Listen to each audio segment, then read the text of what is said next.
I'm Anna Urban, and this is the Wildly Different podcast. I'm going to talk about all the wildly different takes out there on ADHD, neurodivergence, spirituality, manifestation, the meaning of life, trauma, shame, joy, purpose, and of course, all the actionable, practical strategies from the super scientific to the super esoteric. Some episodes will leave you with more questions than answers, but that's exactly the point.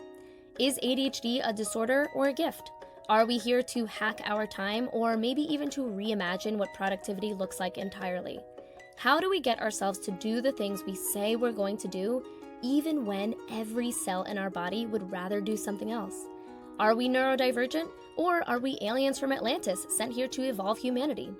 Are supplements a scam? What's the deal with ADHD meds, and why do we have so much drama about it? If any of these questions resonate with you, then you've come to the right place. Let's get untamed.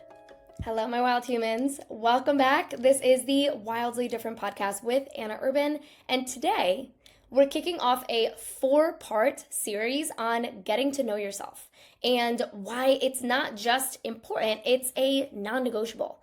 If you don't know yourself, if you don't fully own who you are inside and out, well then how can you make decisions that are aligned with your authenticity? If there are parts of you that you haven't uncovered yet, maybe parts that are buried deep in your subconscious, well then it's very likely that you are taking actions that are aligned with conditioning, with programming, rather than who you truly are, right? How can you know the best use of your time if you're unclear on what you want out of life? So we often think about these questions on a in a broader sense, but how much time do we actually spend answering them? Like, how much time do we actually spend getting to know ourselves and what lights us up? We often think about life in terms of productivity and time management and crossing things off a to-do list. But what's the point of your to-do list if it's filled with things that you don't actually care about? It is a one-stop shop, a one-way ticket to burnout, to resentment. And even if your to-do list is filled with things that you actually care about, but you're not getting to them, how do you get yourself to do the things that you say you want to do? And that is a whole other struggle that we will tackle later on in the series. So here's what we're diving into over the next 4 episodes. Today is core values. Next time will be how to prioritize. The 3rd part of the series is navigating setbacks.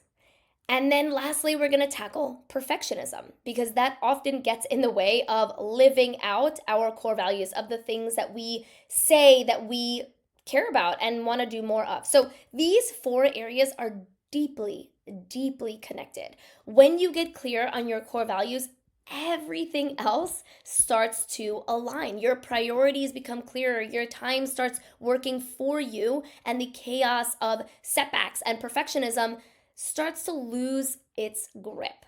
So again, this very first episode is all about core values, because if you are not clear on what your values are, what lights you up, your dreams, your goals, it's going to be really freaking hard. It's going to be really hard to align your actions with your priorities if you don't know what your values are to begin with. So here's the deal. A little neuroscience lesson before we get into it. ADHD brains are interest-based. We have an interest-based nervous system. And listen, I think that everybody has an interest-based nervous system, but I think of our brains as more of a on-off switch, and I think that other types of brains have a dimmer. So it's either on or it's off. So meaning like we're either interested in something or we're not. And so when other people are, let's say, a little bit interested in something, they are able to, do that thing, whatever it is. Like, let's say you have this mindless, this boring bullshit task that you have to do for your home or your job or whatever it is. If let's call it a neurotypical person, although I use that very loosely. I don't know that there is such a thing as typical, but let's say that there's like a certain type of brain, right? A non-ADHD brain. They have a little bit of interest in doing something. They are able to put forth a little bit of effort in order to get it done. An ADHD brain, though, unless that interest is there, it's going to be very hard for us to do these things. And so eventually we will rely on other things like urgency, right, to put out fires, but that is exhausting. It is exhausting to always live in urgency. And so the point is, it becomes much easier to do things, even the things that you don't care as much as about, when you know what you're interested in. When you know, like, that the boring bullshit task is aligned with your core values or something that means something to you.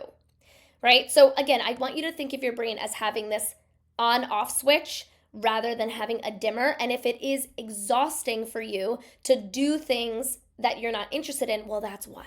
Right? If when you're not aligned with what lights you up, everything suffers. Your mental health, your productivity, your relationships, they all take a hit.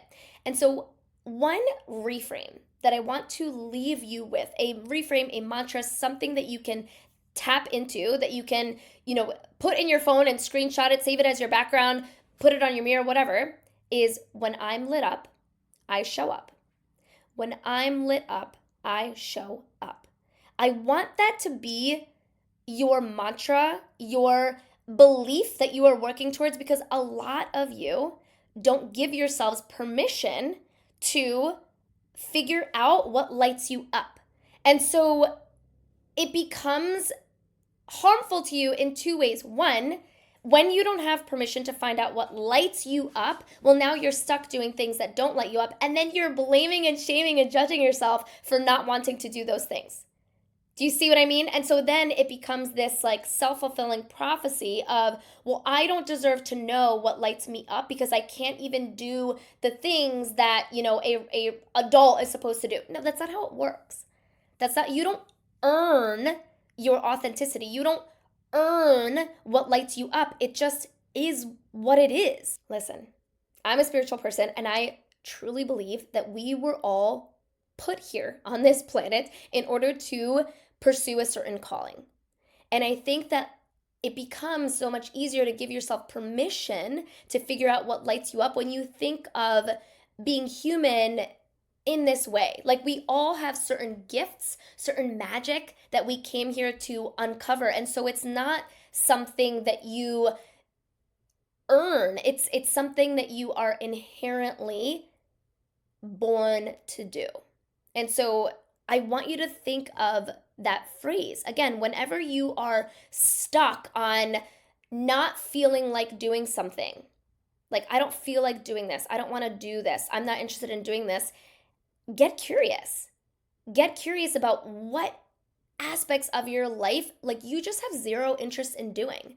And I want to talk about in a future episode about how to say no, about how to cut things from your life that aren't aligned. But today, what I want to encourage you to do is to go out and find out what your values are. And it's going to take time to figure those out. It's going to take time. It's going to take time to peel back programming. It's going to take time to peel back societal expectations and and what you were told you were supposed to do, from a young age, and what makes somebody responsible, and what is the, responsible choice to make, like, in your career or whatever. I want you to get clear, and I want you to give yourself permission to figure out what is true to you. What are your core values? If you don't know what lights you up, that is okay. Most people actually don't.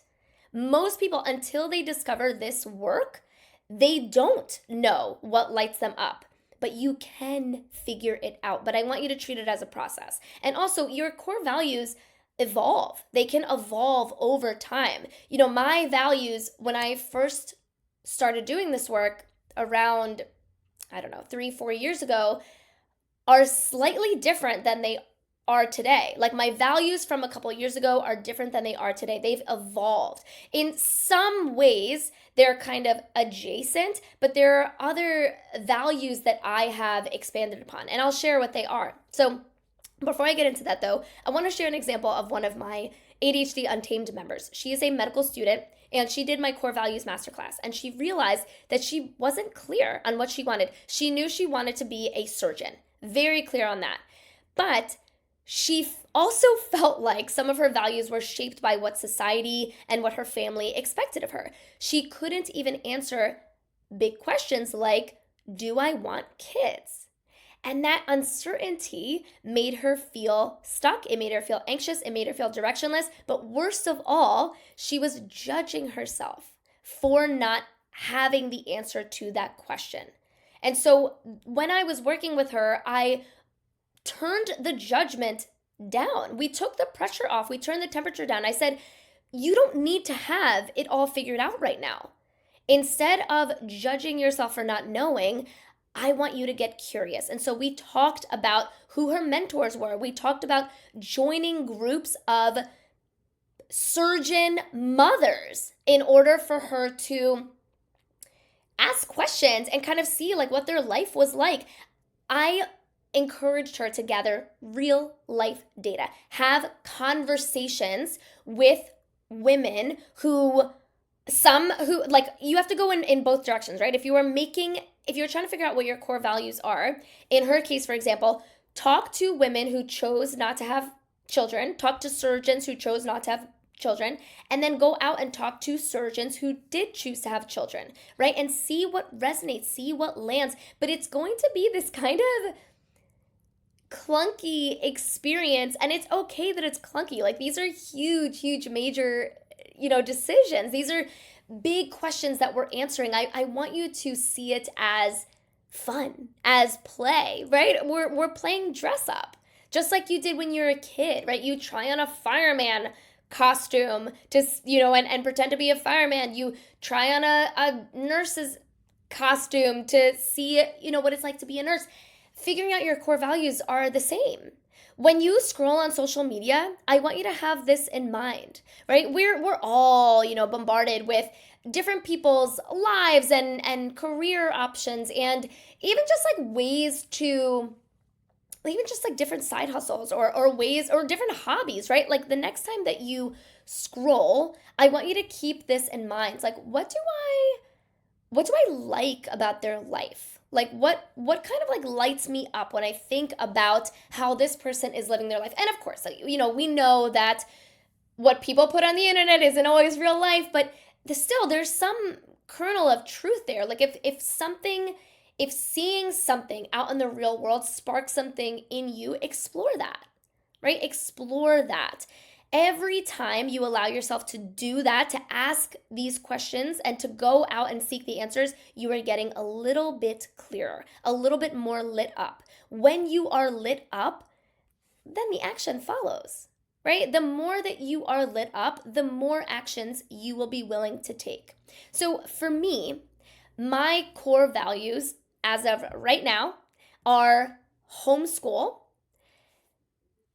community, especially being surrounded by a community of people that inspire me, ease and simplicity, and spirituality. And I want to explain briefly just what they are. So for me, homeschooling, I do plan on homeschooling my kids, but it's more than just that. It's building a home that is conducive to learning, building a home that fosters debate, that fosters exploration, that fosters pursuing what you're interested in. That to me, and for everybody, like even the adults in my house, right? Like even me and my husband, like to me, that is a value. I value learning. I value exploration. I value coziness. Like when I think of homeschool, I think of a cozy place to learn. And so even if you are someone that isn't planning on homeschooling, maybe this is resonating with you. Maybe this is one of your core values. Like maybe to you, one of your values is just having a safe place to learn and explore and grow, right? So that's why I made that word homeschool one of my core values. And for me, part of getting clearer and clearer on my core values is surrounding myself with homeschoolers, like with people who are doing this, who are living this life. So the other one is community. And for a little while, I had in there as one of my core values just community, but I needed to add that community of people who inspire me. Because there are people who I'm surrounded with that are fine. Like they're fun to be around, but they don't necessarily inspire me, right? I am a people person. I make friends very easily. It's one of my gifts, but I don't always feel lit up by every single person, every single conversation that I have, right? And that's it's not to say that there's anything, wrong with that person or whatever, but to me, what lights me up is having interesting conversations, is being surrounded by people who will hold each other to a higher standard. And that is exactly why I joined a high proximity mastermind, a close proximity mastermind.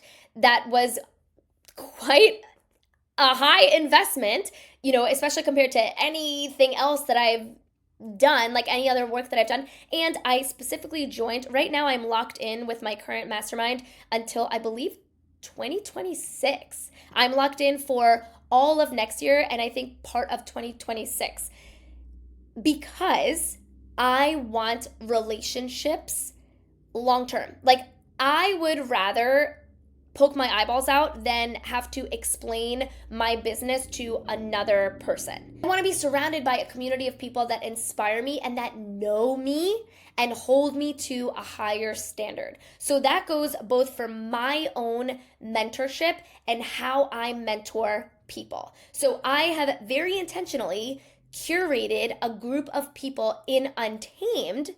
So in the in the little corner that I mentor, I very intentionally curated Untamed to be a community of people that inspire me. So even though they are my members and I am mentoring them, I also want to be inspired by them. So that is why Untamed is really for ambitious professionals, ambitious humans with ADHD, and it can be men or women. Like I there was a time where I was like, well, do I want to only work with women? Right? Is that, a part of what I want to do? And when I got clear on this, when I asked myself these questions, and when I started coaching men, I was like, wait a minute. Yeah, for me, like this really isn't a gender thing. It's an ambition thing. There are people who are ambitious and there are people that aren't. And I want to work with the ambition, like the ambitious kind. Like I want to work with people who are doing the work of figuring out how to live the life of their dreams. That is what inspires me. So if you are somebody that works with clients, do your clients align with your core values? Do they light you up? Or do you have certain clients that you work with that are just for the paycheck? For me, I had to get really clear. I've let clients go before because they weren't aligned with what I saw myself doing, right? And there is a mentor for everybody out there. It's not to say like, oh, because they weren't the right fit for me that, their mentor is out there, right? But in order for me to feel lit up by what I'm doing every single day, it was important that I am surrounded in every area of my life. My friend group, my job, and my mentorship, that I am surrounded by people that inspire me, that light me up. So my next core value is ease and simplicity. And I apply this to all facets of my life, in my business, in my home, and in my social circle. So to me, and also like making money. Like I want it to be easy and simple. I am willing to get uncomfortable in order to do that. But for me, it is so critical that I have ease, that I have spaciousness. And it's one of my core values because I am still learning how to do that. I'm still learning how to get there, how to simplify my life, how to make it feel easy. I don't want it to feel like a drag. That is one of my core values. And then finally, my last core value is spirituality. I am in a phase of life where connection to spirituality, connection to God, to source, to the universe, I use these terms interchangeably because to me it's all the same thing, is very important. And there have been times in my life where I will get away from it and then I will come back into it. And every time I did, I peeled back a certain layer that I needed to peel back. So I grew up, I guess I would say, Catholic. I went to Catholic school. My parents weren't super, super religious, but it was still, there was a bit of like indoctrination. Definitely like from school, from society, from all sorts of places. But so I had to, learn what spirituality really meant for me because it is really important. And for a time I thought, well, because I didn't understand it, I was like, well, that's not for me, right? That's not for me. But then when I came back to spirituality, when I came back to God, when I understood what it really meant to me, there was no turning back. And so now it's really about connecting to my spirit, to my soul, to my essence, to God and what that all means to me. So I only have 4 core values, and I recommend to my members and to anyone who's listening to this to stick with 4. To stick with 4 because it allows you to direct your energy rather than like being, a free-for-all. Like rather than just like, well, I value everything. So for example, I value honesty, but it's not necessarily one of my core values because I've already integrated it. Like I've already, I show up in the world already as an honest person, but my core values right now are things that I'm working on integrating. They are aspects of my life. Like I'm filtering all of my decisions through these core values. They guide the decisions that I make. So I don't need to think about like, oh, do I want to be honest in this situation? Like, because it's already a part of who I am. But with homeschool, with community, with ease and simplicity, with spirituality, these are things that I'm trying to bring more of into my life. Like this is what I want for my life right now.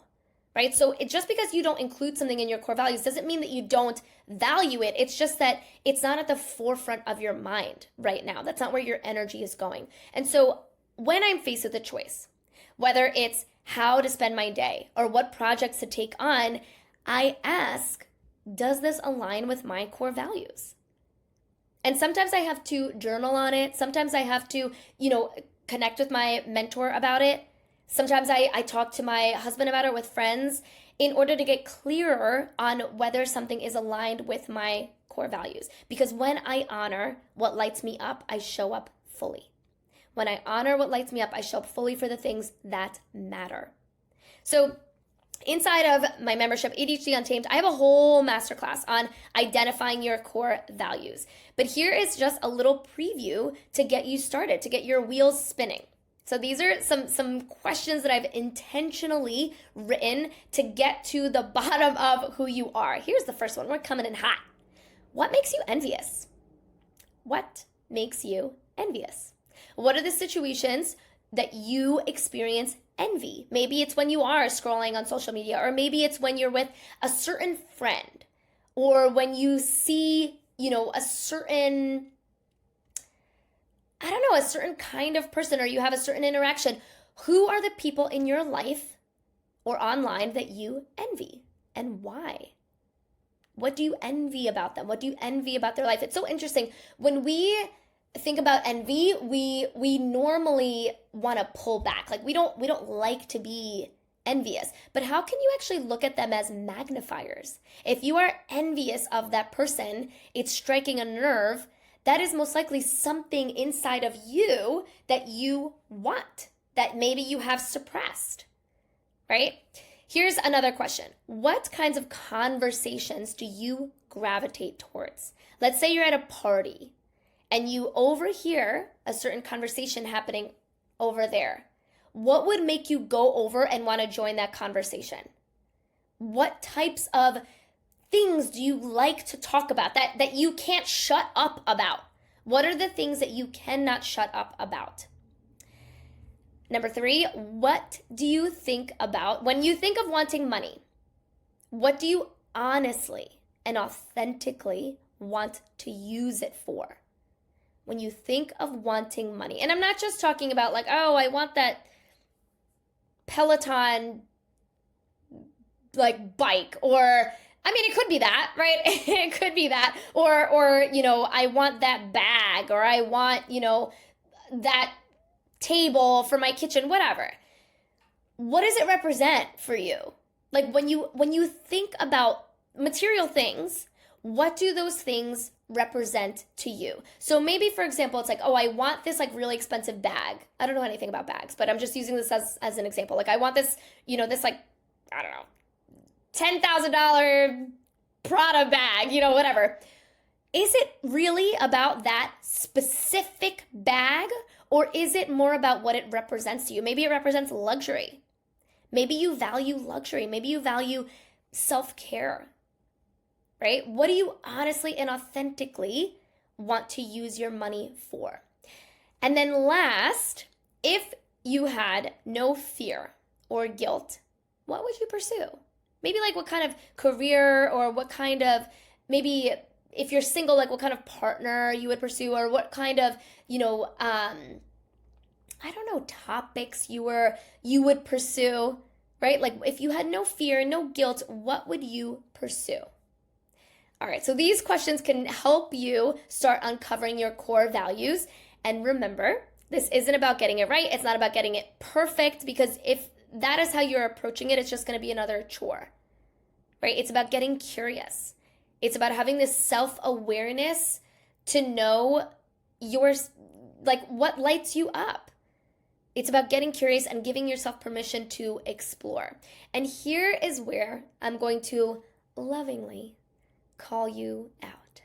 If you are frustrated in your life, if you are overwhelmed, the only person who can change that is you. The only person who can change that is you. The only thing that we can control in this life is what we think and feel. So start small, get curious, ask better questions, because when you're lit up, you show up. So your homework is to answer that question. What lights me up? All right, you know what your work is. Now go get wild.